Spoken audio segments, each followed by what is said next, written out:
Tov, good morning. We continue with me today. That's a Torah.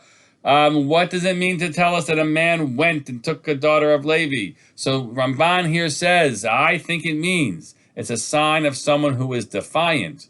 The last verse of the previous chapter indeed tells us that Paro has decreed death on all the children, and he was making a statement, I don't care what Paro says, in defiance of Paro. He took himself a wife to be able to have children with her together. And that's what it means whenever someone gets up and goes and does something in the Torah text. That's to tell you it is a sort of an insistence on doing what he's doing.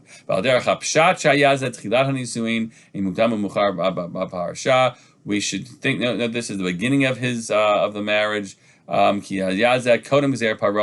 thinks that might be that it's actually before Paro's story, and therefore it doesn't have anything to do with it. But the first reading is it's in response to Paro, the second not. Let's begin the Chachamim. Chachamim indeed say this is his second act of marriage, and it's based on a midrash on the Gemara Sota he's referencing.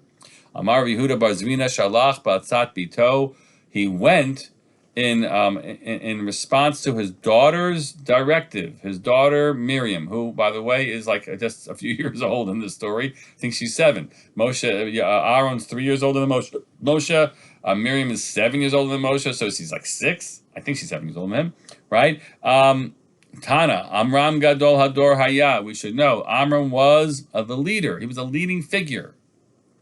Kevan Shira'a Shamar Paro Harasha Kol Bin Hayor Tashlichu. When he heard Paro's decree, not like the beginning of the Ramban who says he's defiant. Rather, Amar Lashav Anu Amelin. What are we killing ourselves for? It's all for naught. It's over. That's what he said. Paro's decree is so awful, and he says, we're done. We're toast. And there's no point anymore. Amad v'giresh et ishto. Amdu kulan v'girshut neshutehen. He arose and he divorced his wife because there's no more point of going on and having more children if they're going to kill our children. And everybody else did the same thing.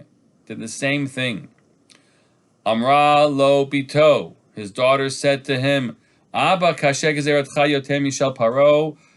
Dad, your decree is harsher than Paro's, because Paro only decreed against the boys, and you're decreeing against all, because right, if the girls be born, they'd be saved. So you're ensuring that there are no daughters of Israel will be born either.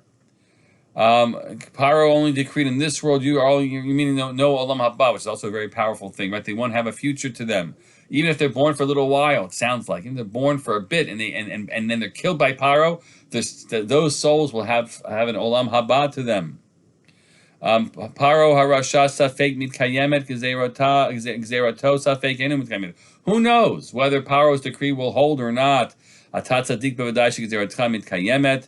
So that's what she says back to him, and that's what we'll pick it up tomorrow in his response, and then the latter piece that follows afterwards. Powerful stuff. Wishing you a very good day.